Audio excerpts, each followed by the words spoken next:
For you, who is Manchester United's greatest player of the Premier League era? For me, and I'm going with like my generation of... Yeah? You're going to make me feel really old. I am going to make you feel extremely old, yes, unfortunately. I think looking at like my... when I was growing up watching Man United, the person for me, it has to be Cristiano Ronaldo. I mean, in the Premier League era, he's the only Man United player that's won the Ballon d'Or. I think that kind of says it all. The way that he came into the league, you know, this skinny kid that was trying to do all these tricks and everyone was hating on him and he stuck to his guns, and the goals and the memories that he created. I don't like the way that things ended when he came around the second time. I've said that before. Yeah. That really, really annoys me. But looking at the Premier League era when he was at his peak with us, the memories, the goals, I really enjoyed the cockiness and the attitude and all that type of stuff. I like to see that from a player who knows that they are world class and they are going to put on a show. I just think the greatest, you know, the absolute just greatest player for me. I could tell by the way he just brought so many amazing like memories, you know, for me growing up watching Man United. And I think just to be in that space, especially when you look at how poor things have been recently, that we had arguably, I'm not getting into a Messi Ronaldo debate, but arguably the greatest player to have graced this earth in recent history. But because he wasn't that at Man... Everything you said I agree with. Yeah. But because his best work was and his Real peak Madrid. was at Real Madrid, and he's remembered as he's a United legend as well. But in world football, people just mainly think Real Madrid. He broke all the records, etc. Is it? I get what you're saying. Does that affect it? Does that put a dent in it at all? Makes it better, I think. Yeah. To have been to two of the biggest clubs in the world, the top two biggest clubs in the world. I like that. You've gone and you've Angelina's done it. cooking, yes, yeah, I like that. You've gone and you've done it on two of the biggest stages in the world. Yes, was he, you know, stats and numbers? Yeah, were there better things that maybe happened at Real Madrid? I don't really care about that. With both of those teams, he was absolutely magic. He was adored, and that makes it better for me. Yeah.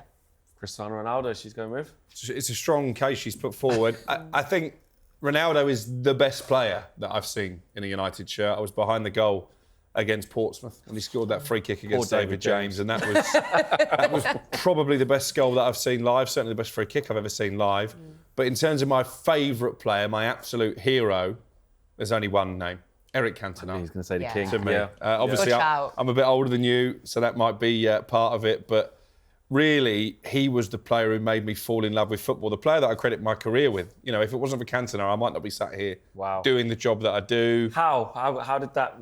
talk us through that. I just fell in love. You know, again, you use the word the cockiness, the upturned collar. I used to go around with my collar turned up in the playground, the chip against Sunderland and that celebration when he just puffed his chest out, the goal he scored against Arsenal with the injured wrist and he had the strapping on and that celebration. The stamping on people, you know, not great, but the moments of rashness, the Selhurst Park incident. I just think he's passion. He's an enigma.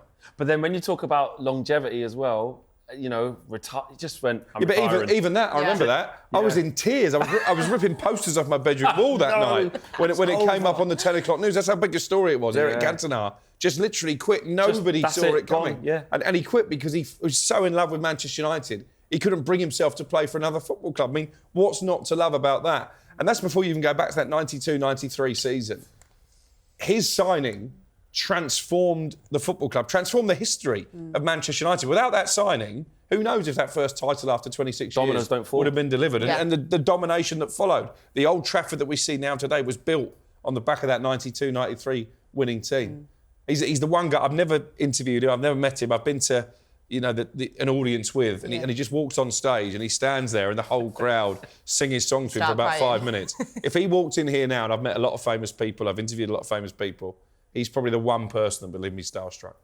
talkSPORT producers. We need to make this happen. We need this in You this would studio, make my world. Inside You would make my world. Yeah. Fall into his knees, just being like, oh my God, I can't believe it. Tears, we want tears. Exactly, tears of joy.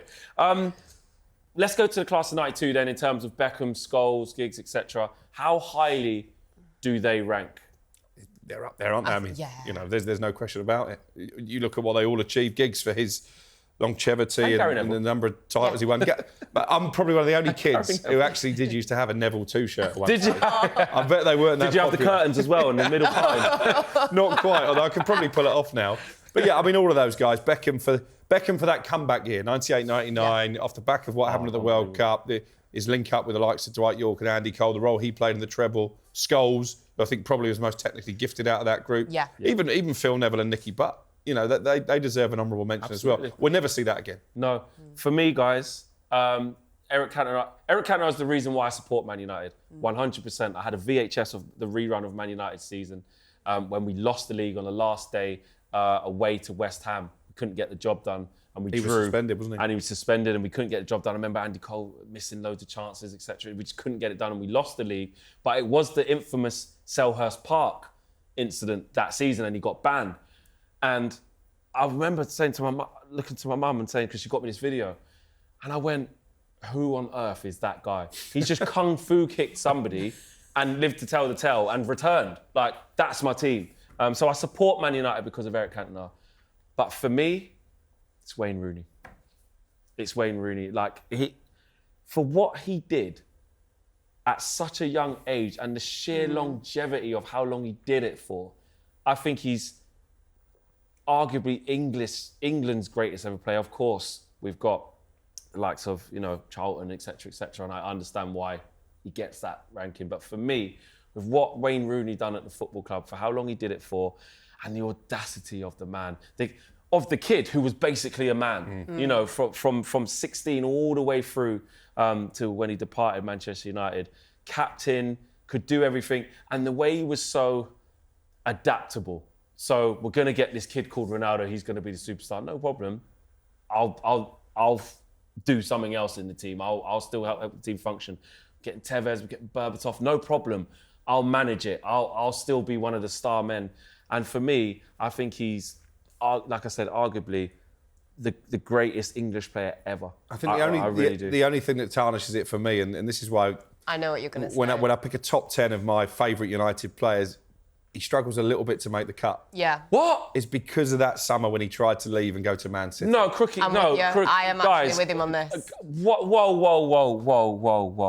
Stop. I could probably take it further than that, but I think I don't want to upset you. No, this is the hot takes. This is our safe space. Go on. It might not be safe after you say this. Yeah. What are you going to say?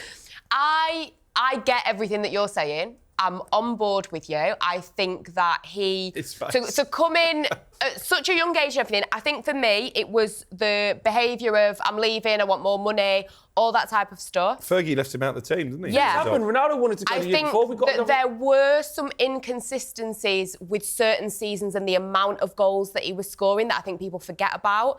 And for me, without trying to be too, horrible, I mean, I'm going in already, but had we have had a Wayne Rooney that actually took care of himself and was on his A game with fitness and all that type of stuff, but we all know what happened every summer. We all know what happened every summer. He's admitted it that he would come back for the new season, probably a little bit overweight. You look at someone like a Ronaldo who is in peak physical condition and took it so seriously to be the best athlete in the world. Had Rooney had an extra 20% of what Ronaldo has, he would have still been playing for years to come. That's my only thing with it. I don't disagree with that bit about looking after yourself. You can get a little bit more longevity. I've just listened to you two completely diminish a certified legend of football. And I'm still with you on that. I still do think that he deserves the merits. I just heard he doesn't get into a top 10 all-time Man United. But I kind of Favourite. But I kind of get where he's coming from. I'm probably with him in this one. Maybe, you know what? If you don't want to go to the Legends of the North game, they should revoke your tickets. Wait, Crookie, your top 10 favourite Man United players. Oh, here we go. Ask that. Can we just... Who is it then? So in no particular order. No particular order. Here's 10 names. Show me why we're not getting. Cantona. Yes. Yeah. Ronaldo. Yes. Keane. Yes. Schmeichel. Yes. Giggs. Yes. Beckham. Yeah. Scholes. Yeah. See, I used to love Andrei Kanchelskis, so he's got to go. Andrei Kanchelskis! I used to love Andrei Kanchelskis. Crookie, you need to walk off set. I've given you 7. So Nev, 7. Nev. Yeah. Over Wayne Rooney. Or you're saying he struggles to get into the 10? You just said the net. Who's next? Carl Poborski. he's sharp. I think he'd get him a 10. He won't get him a 5. Yeah. He's not in the top 5. Okay, well, yeah, That's clearly he kind. wasn't in your top I 5. think that's kind. Yeah. He should be number 1. But as a kid, I loved Kanchelskis. Do you know what? I'm going to put this to you guys at home. Is this absolute blasphemy what we've just heard here on Inside Depth? Should they be allowed back next week? I can't believe what I've just heard. It's blown my mind. We had a good run for 2 shows. Oh my, yeah, we've had a good stint. I've been to those Legends games in the past, by the way. Yeah, they're really fun. Beckham, I'll tell you what, the one Beckham come back to for the that was the one I was at. Was it Bayern Munich? Yeah. Oh my good. Yeah, the Bayern Munich one. Yeah, I went.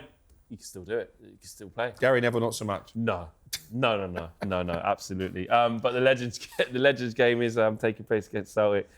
It's always John O'Shea as well a was a favourite of mine. I used to like Shea. Nemanja Vidic. Yeah, brilliant. Vidic. Got Evra. time for Vidic. Evra. Dennis Irwin. Yeah. No, Back in the day. Rio. Rio as well. Yeah. Yeah, so all these guys over Wayne Rooney. Wayne Rooney can't get looking. Nani. David Valencia. David Yeah. Bellion. Michael Owen. Yeah. Yeah. Mammy Doof. Macheda. Iconic moments. Odion Igalo. Yeah. He was a good laugh, Absolute wasn't he? disgrace.